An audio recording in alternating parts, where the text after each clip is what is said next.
my A to Z stitch with me.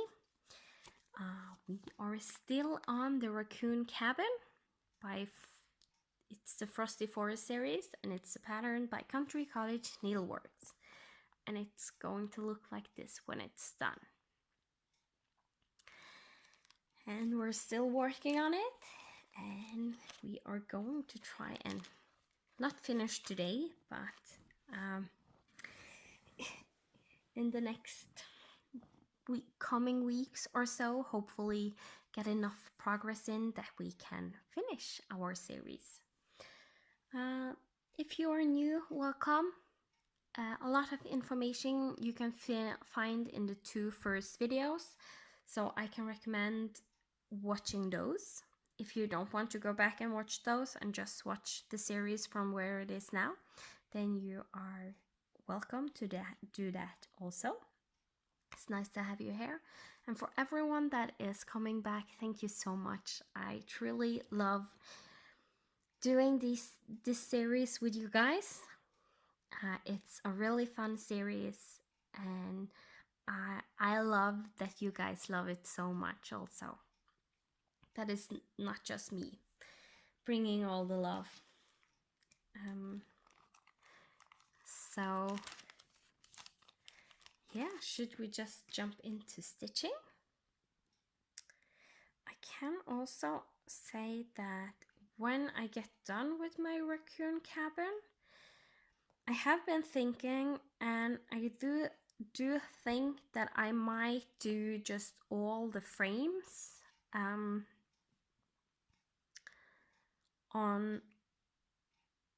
all the different patterns in the series, because it's a series of 9 patterns, except for the middle one that is going right under here, because that has a little bit different border than the rest. So if you have a preference, if you want to see me do all that border stitching, then let me know, because then I can film and just name it something like A to Z Stitch with me is doing all the border. Most likely I'm not going to talk through it all. Maybe I will and just do a tag. I don't know. We'll see. But if you have a preference, please let me know. And as always, try and do some white stitching and then do some other color stitching. And I had hoped to get the 3s done, but last time I managed to, I had to frog a little bit, and that took like when you stitch and then frog almost everything you have stitched on a full line. You stitch, you frog, and then you stitch again. That takes a lot of time. So I think a lot of the time disappeared just because of that. And I'm going to zoom you in, of course, so sorry. You're probably shouting at me if I'm not going to zoom you in, because I know you guys really like to be closer to the stitching. I can actually feel my eyes getting tired, so I'm going to find my reading glasses. It's not proper reading glasses. I got them because my eye doctor did believe that it could help with my migraines.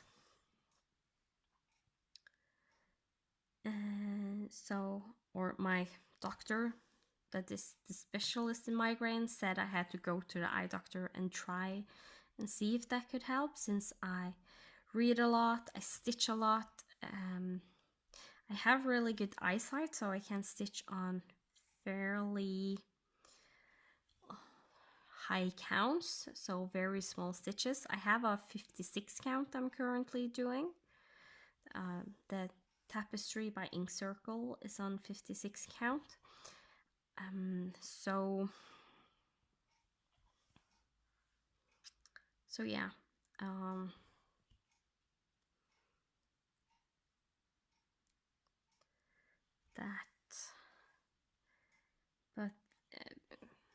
wasn't a problem. So I just got some glasses that have just a little bit of magnification in them, and they hoped that my migraines would go away or be reduced. They didn't, but now when I can feel my eyes get tired, I sometimes struggle seeing the holes, especially now in springtime.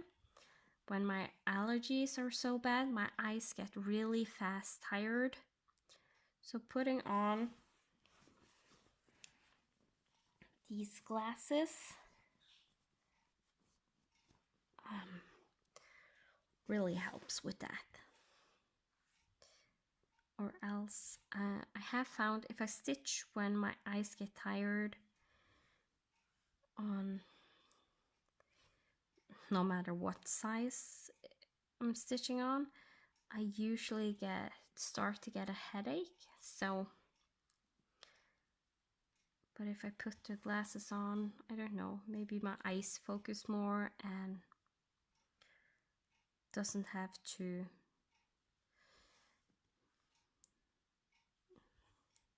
be so active in the muscles surrounding the eye, because it's the muscle surrounding the eye that really makes you be able to see at different lengths.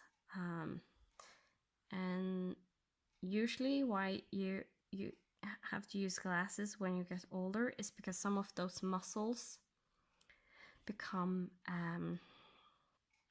tired and don't manage to function as well as they should, and that's why you get worse eyesight because of that. So it can also be smart for me to use my glasses when I feel tired, just so I keep my eyes healthy longer. I haven't always been good at taking care of my eyes, but I still have a really good eyesight. I have 100% perfect vision. I don't have any like I'm not, I don't know what I'm gonna call it, crookedness in your eyes, or like your eye is sitting a little bit crooked. So sometimes you need glasses just to correct that crookedness. I don't have that. And I have perfect vision. I can see the smallest of the smallest and the biggest of the biggest, both far away and close up. So I'm happy with that, and I'm glad that it is so good, because when I was younger, in my like around, I don't know, 10, 12 years, something like that, I would usually read before going to bed, and I love cozy mysteries. And in our house, it was usually lights out when it was 10 o'clock. And if I was in a very interesting part of the book, or at the last few chapters, I couldn't put the book away. So what I did, I crawled to my window and I sat tucked in. My bed, the end of my bed was at the window, so I sat at the end of my bed, took my duvet around me, curled it around me, and I did read the book with the moonlight that came in through my window, which was better when it was summer, worse when it was winter. because in summer times you usually have fairly good light.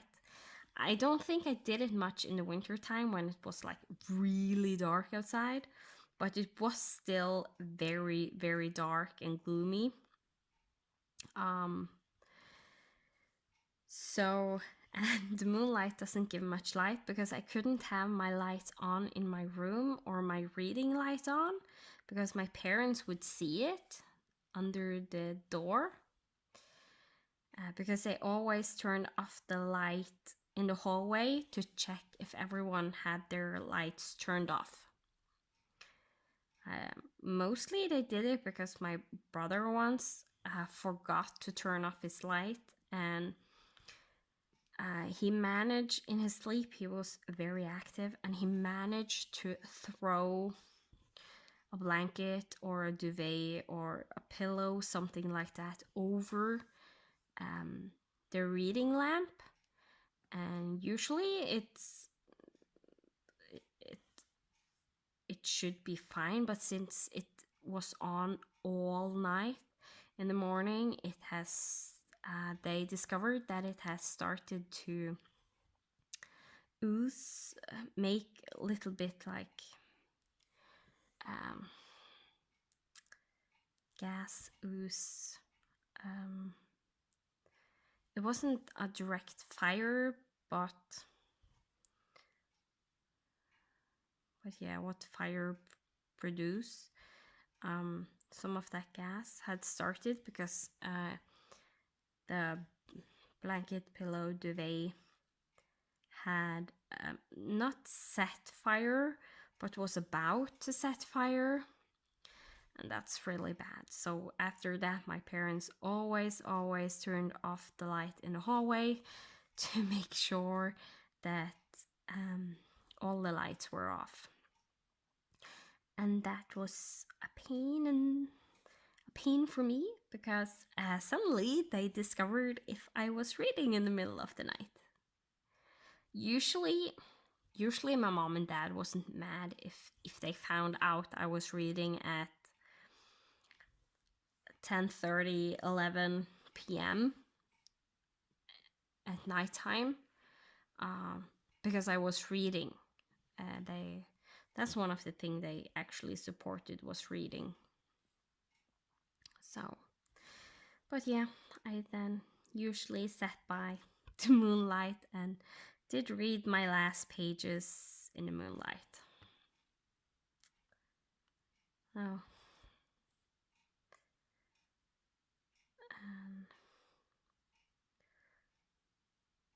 And at that time, we didn't have mobile phones, so I couldn't use like my mobile phone to read with either.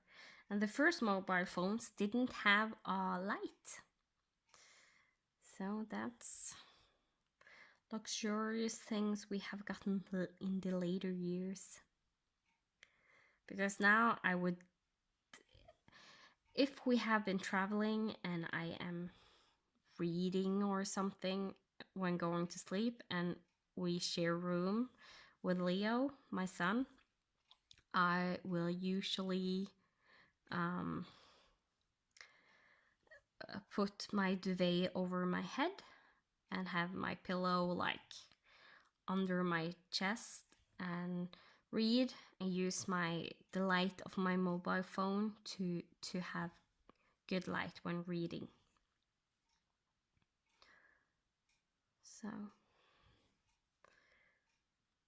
yeah, my reading habits when I was younger was in nighttime using the moonlight. Summer times was always nice because then you could at least here in Norway, it's light until like from June to August. It's usually light outside until, I don't know, 12 at midnight. And like in July, it's light outside until 3 or 4 a.m. in the morning. So that's not as difficult as when you have early spring and fall, then it's usually a little bit darker.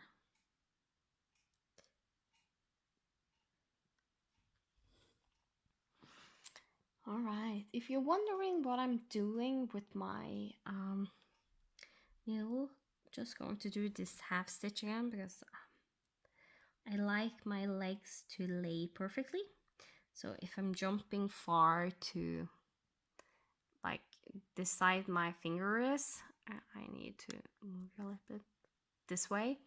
My stitch will still lay the way I want it to, going like that direction underneath, going to the right and not to the left. So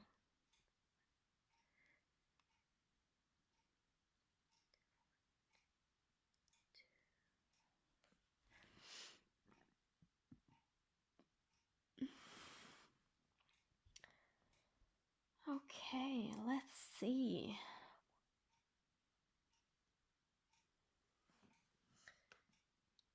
Now I suddenly have to count.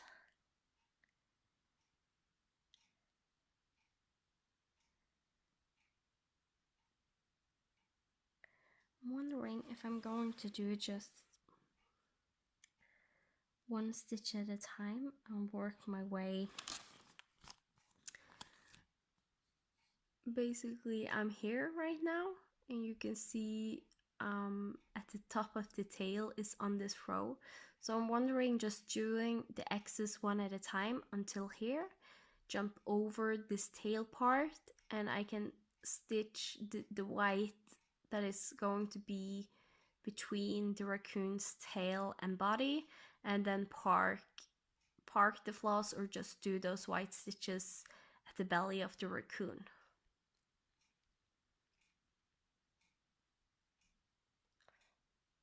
Yeah, I might just do that.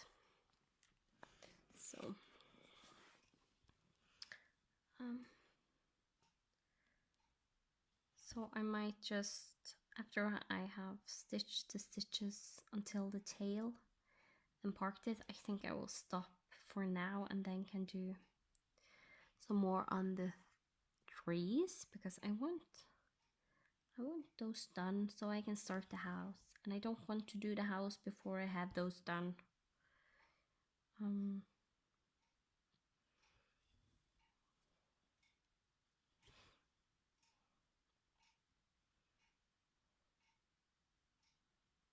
Just because I like to, when it's like this and you have a lot of different things going on, I'd like to finish off like the trees and then do the house and finish that, and then do the snow and finish that. And I haven't really been able to do that as much with this A to Z Stitch With Me because the way I normally do it would probably be boring, plus there is a lot of white, so I want those white stitches to be done first.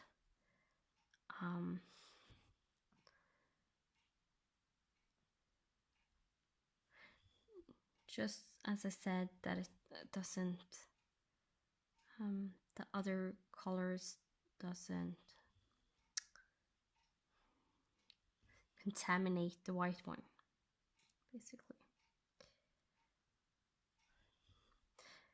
And I don't think I would be so, I'm normally not that afraid of that happening when just using DMC. I have actually never experienced that with DMC. The only time I will be careful if it's like a bright red and the white. And yeah, usually just a bright red. But the reason I am a little bit more careful this time is because we have the darker brown to lighter brown fancy floss that is called Pecan Pie by Gentle Arts. It's a color that's used in the roof. And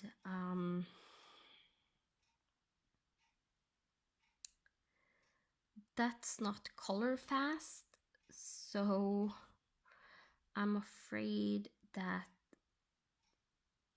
that color can easily contaminate the white one.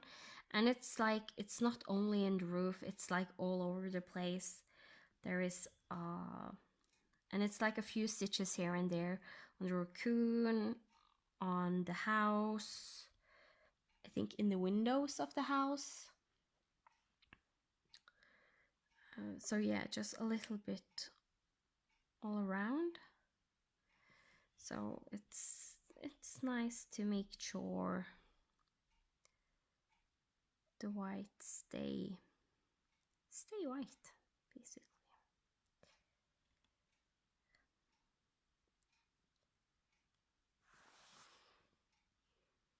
And did I say what I'm doing now is railroading?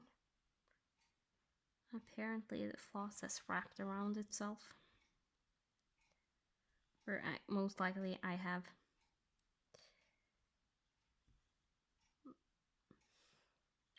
pierced one of the strands of floss, but it still looked fine, so I'm not bothered as long as my stitches looks correct.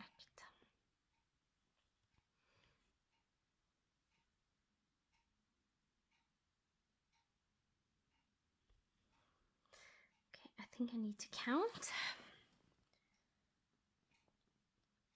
I will count in Norwegian, so if you hear me counting, it will not be so distracting for you. 1, 2, 3, 4, 5, 6, 7, 8, 9, 10, 11, 12, 13, 14, 15, 16, 17, 18, 19.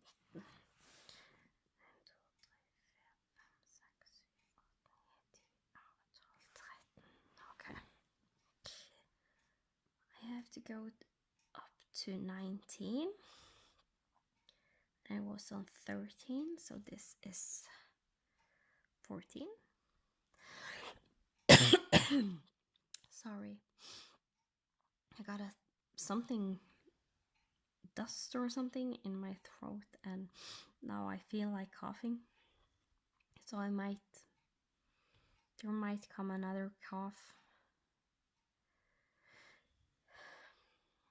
15. Stop for a drink.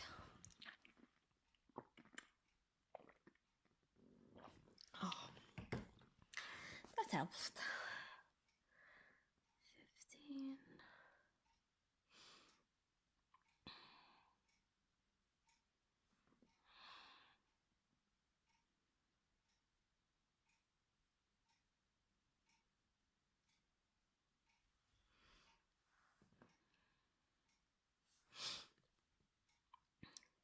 Let me see, this is 16.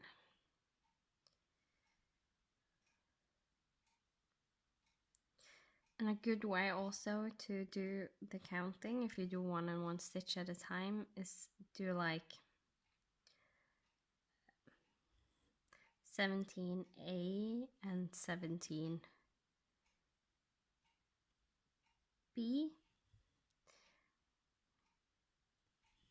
18,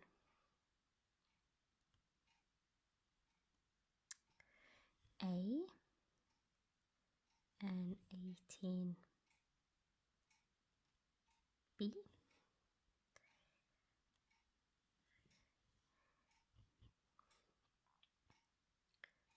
19, A, and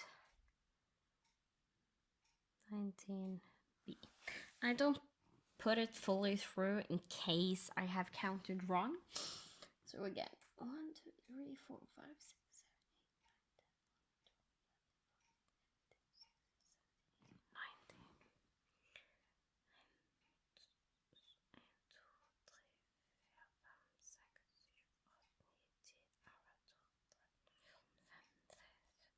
19.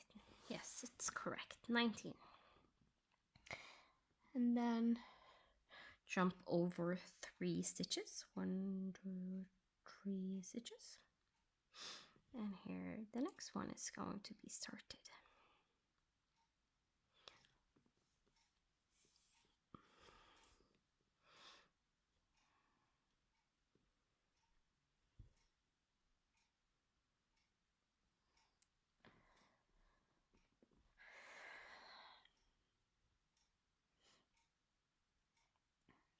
And I think actually I'm going to do these stitches also because I want to do them one at a time.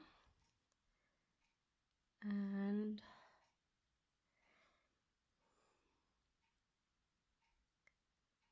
so the jump to the middle of the raccoon's body is the smallest. It's best to do it from this row. So 1, 2, and then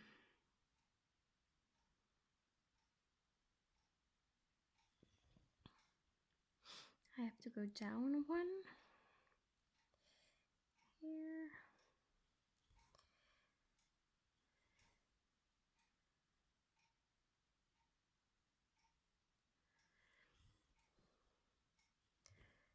And then up.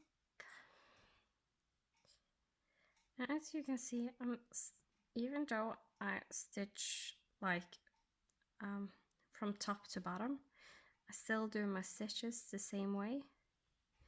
And I usually find that they lay the nicest if I do it this way.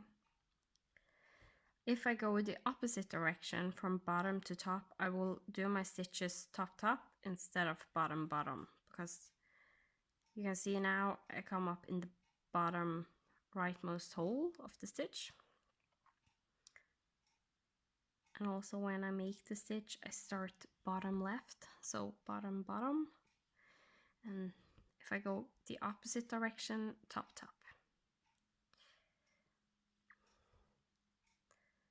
So, and that usually makes my stitches looks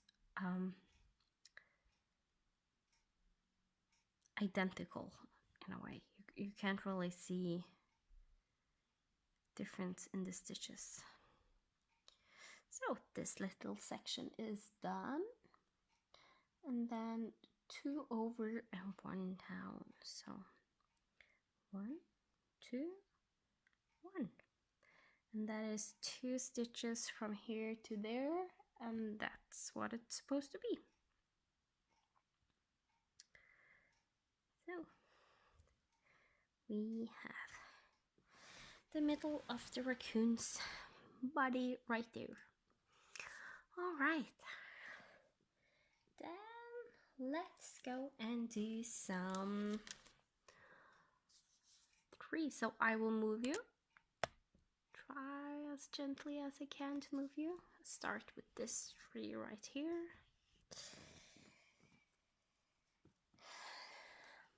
And here's my bobbin, and I usually have I cut one length at a time, and I use a ruler, and this time it is cut, and I can see that because I have a tail going here at the front. I know I only have that if I have a pre-cut length. And then this is already tapped, so I just zoom you a little bit out. I just hold the top and just pull. And right before the end, I close my hand, just so. Sometimes with this long length, it can tangle too much upon itself when pulling that one length. So with me just squeezing my fingers together just there at the end, that makes it so it's never a problem. And then I put the rest back on the bobbin. Just wind it around. Find my strand, my 2 ends, so I can use a loop.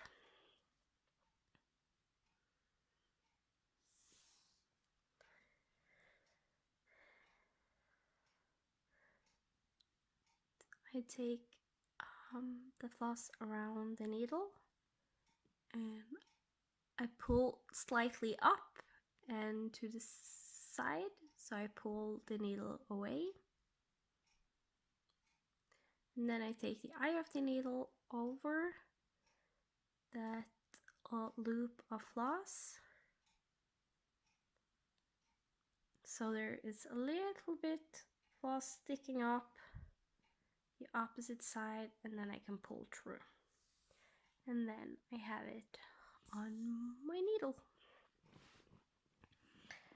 Okay, let's see.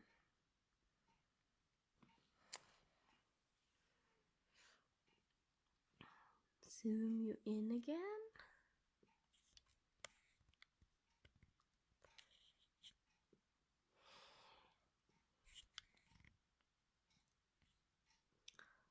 There, I think.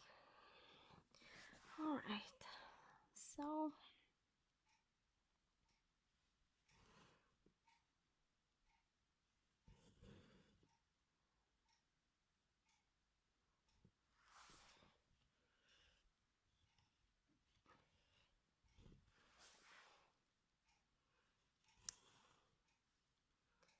one, two,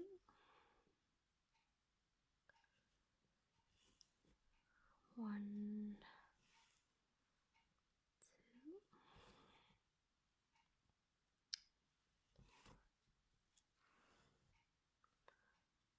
two. The floss snogged on my clock right there. Hate when that happens. It's really annoying. But it's fine. Then I'm gonna do one.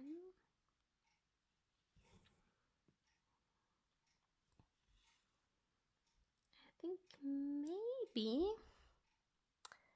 do I do an exception to how I usually stitch here? Yeah, actually I think I do. So I go, now you can see I went the top hole to the bottom and top hole to the bottom, and that's why I call it top top. And that is because I went over to this side now, so when I ended my floss over here, you can see if I pull it that direction, the leg is prolonged, but if I pull it to this direction where my next stitch is going, you don't get that prolonged leg on the stitch. So that's why I did it that way, basically.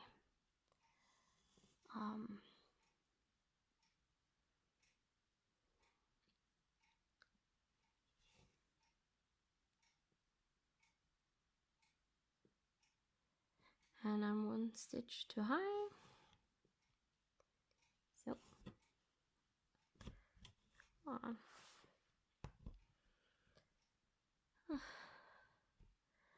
A little knot on there. I just put my needle in the loop that is and pulled, and then you can just free out the little knot there. That usually works every time. Okay. Try again. Yeah, because now I'm here. That's why. Okay. I understand. I just thought that I was on the branch over, because it has these two parts with green, and this one only has one. So that's why I did end up having my needle on in the wrong place, basically.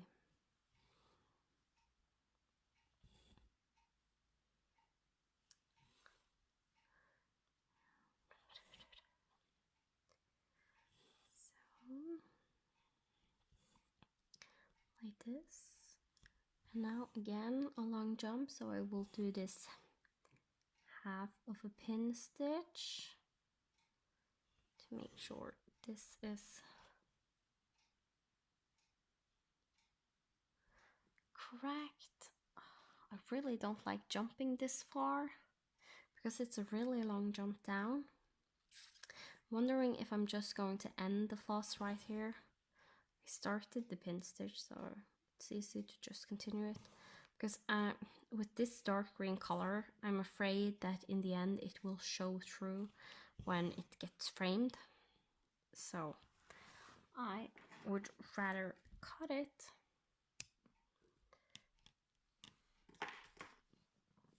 and then start it again down here. So pin stitch when you're starting, I go down the middle, leave a little tail that I hold with my finger.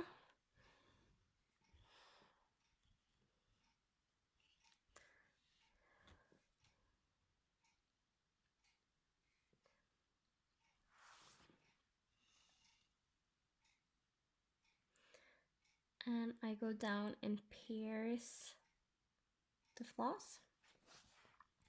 You're also supposed to pierce the floss when you're doing the pin stitch, or else the pin stitch will not hold.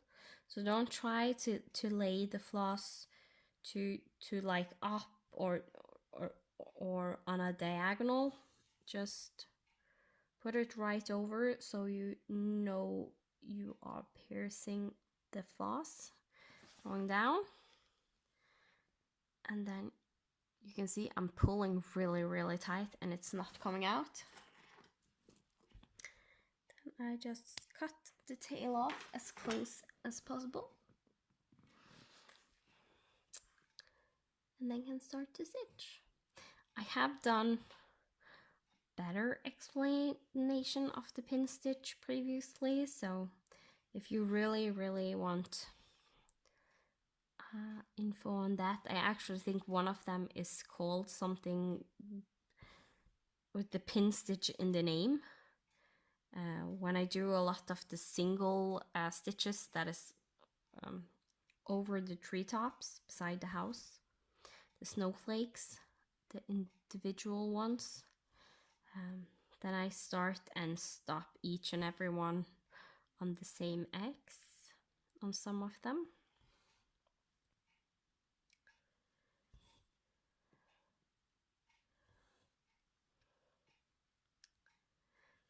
So this is the last part of green on this tree. And again, I end with the pin stitch. Usually what I do, I see where are the stitches around this stitch. Try and get you a little bit there. So what stitches are around this stitch? I have one. If this stitch has like what, 1 2 3 4 5 6 7 8 stitches around it. So there's like, this is the middle of a stitch here, middle of this stitch to the lower left diagonal, this one, and I have this and this one. So there's actually only 2 stitches here that is around this stitch, and this was the last one. And the diagonal doesn't matter much, so I'm actually looking for the stitches left, right, top, bottom. And since I have one at the top here, I want my pin stitch to go bottom, top, top, bottom, that direction. So then I usually always come up in the middle at the bottom of that stitch. Since I'm doing over 2, it's linen. It's very easy to do this. You can do it on 8 also, but then you have to pierce the middle of the stitch there at the bottom. And then I just tuck gently the X I have made away, and I go down in the hole in the middle under there. Yeah, you can see that pretty clearly. So I go down, then I go in the middle to the top of that stitch. That is the bottom leg of the stitch over, or the middle of the stitch over at the bottom. And then tuck the other way this stitch and go down the middle again. This is usually a little bit harder to see. and then that is pinned down underneath the stitch. So I just come up at the bottom again, because this is the easiest hole to find. I like to come up that hole. I pull pretty hard on the floss and cut it as close as I can, so it's there's not a little tail jumping out, you can see. So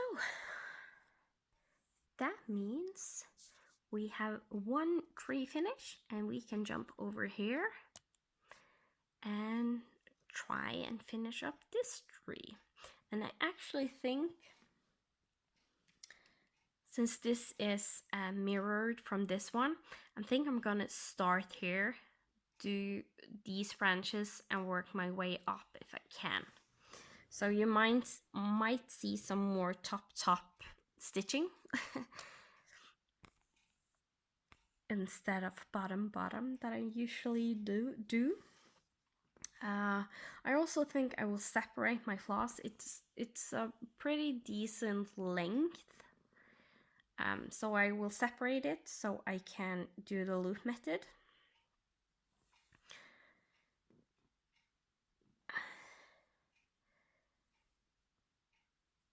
And that also, when doing this, where I know I don't like long jumps and have to like do a lot of pin stitches, it's sometimes easier to just divide the floss and have the loop method to start, so it's not that many pin stitches to do.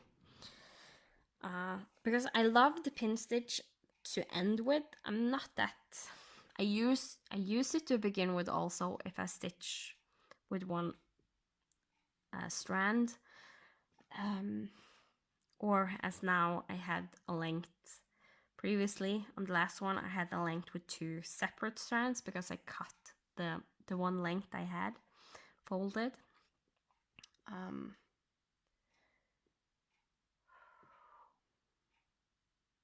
But I'm usually not that big of a fan of doing that, so I think I want to do this one first. Let's see if I can find a good way to do this.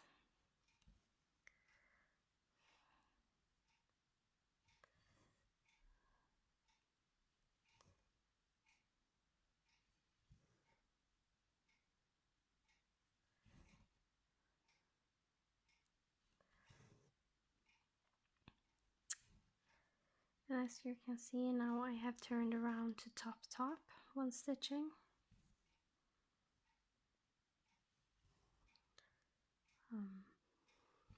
And the stitches looks just as nice, because it's basically the same way.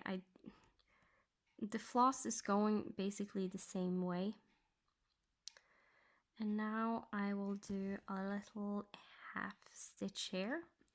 And now I'm going to do something that might not have seen before. So what I will do is I'm going to do a half stitch right here.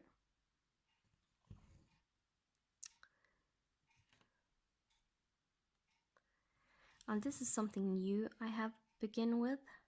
And then I think I will do a half stitch here.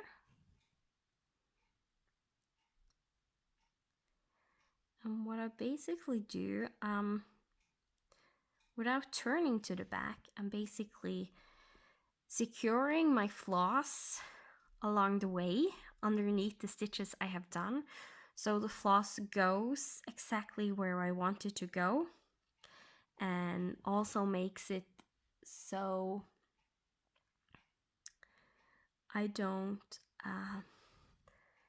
get my floss don't go over the places where there isn't stitches, because everywhere I go now there is stitches already done.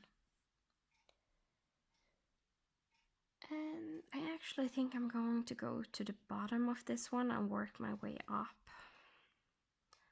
since I have started to go that way.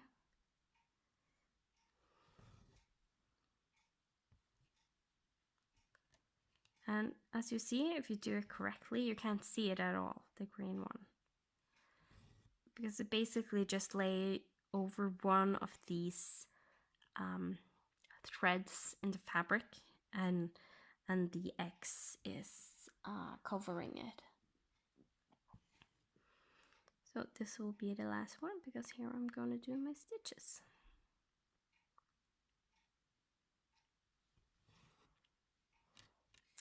Like that. So I want to do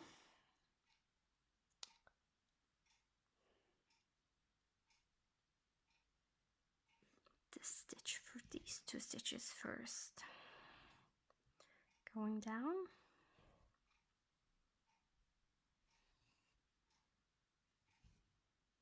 Usually when I work this way, I have to like turn around the way I think when I stitch, because I'm doing it the opposite way of how I normally would do it. So I usually, it's not much longer, but I use maybe 2 or 3 more seconds just to double check that I end my floss in a hole that is a good hole to end my floss. When thinking of where the next one is starting, so I don't get those prolonged legs that I showed you, and instead get that bend around so the X looks nice. And here I really didn't need to pin, because the floss is going from here and up there, and you see that if I hold my finger over there, or if I had a ruler, you could see that floss is only going underneath these stitches. And I hope you have been in frame all the time. So yeah.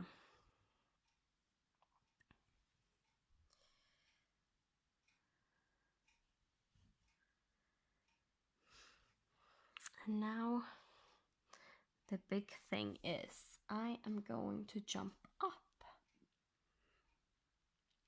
And where do I want to jump from? I think I actually want to jump from this stitch and not the other one. So I get it on the diagonal, because for some reason, if I jump over one stitch that isn't there, if I do it on the diagonal, you usually can see it, but if I do it like going straight up or to the side, you can see it. But I think it's because it would go from here and then 1, 2, and on the diagonal it goes, the stitches it goes underneath will be about here to here, or yeah, no, there. So yeah, I don't know, somehow it just works out if it's more on a diagonal than straight up and down.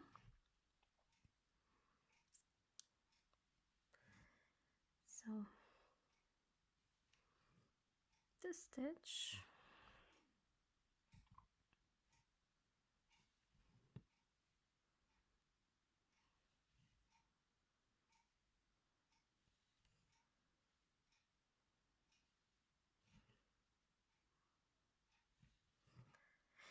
now I think I got the hang of this, how it's the best way to do this. I'm just going to try and adjust a tiny bit the camera. I'm not happy with it, like there. And just because I'm so far to the side, I can try and do a little bit like this,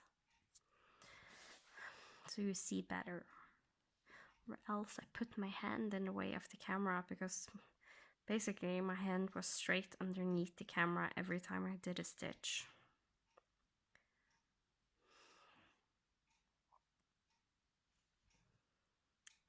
so. Okay. We need to end this length. I don't want to go up there.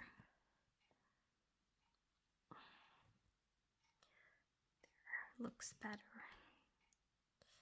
So I don't do the same mistake I did. I think it was here. Sometimes you need to fiddle a little bit where you go up and down holes. That's why I really love full coverage project where I part, because then I can always just work my way downwards and never need to fiddle about where in this hole I come up where there's already stitches.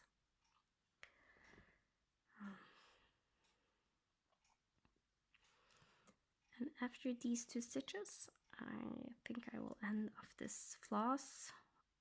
Hope I didn't pull it off. Whew. I almost pulled it off when going to the back side.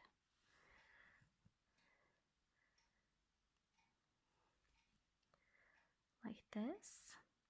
And now, since there is 2 stitches, one on the left and one on the right, going from side to side, and just one up and down, I'm gonna do the pin stitch side to side. So I come up here, which is the furthest away from where I went down, just so the leg lay nice.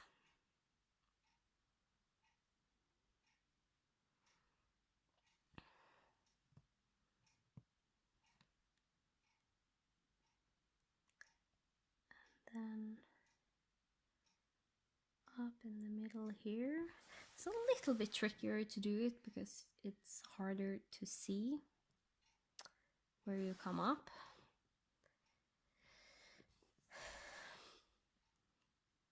I don't have a very long tail. Little bit of floss chicken here at the end.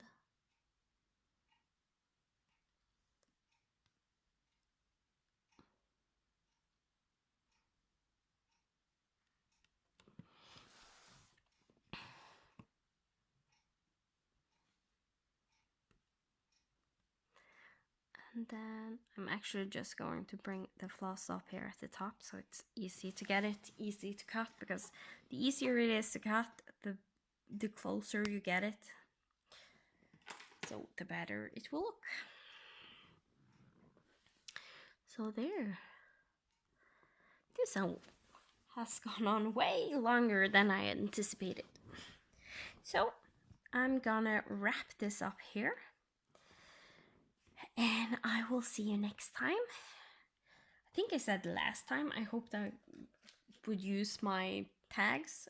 It's beside me, I just haven't gotten to it. So, we'll see you next time. My famous last words, obviously.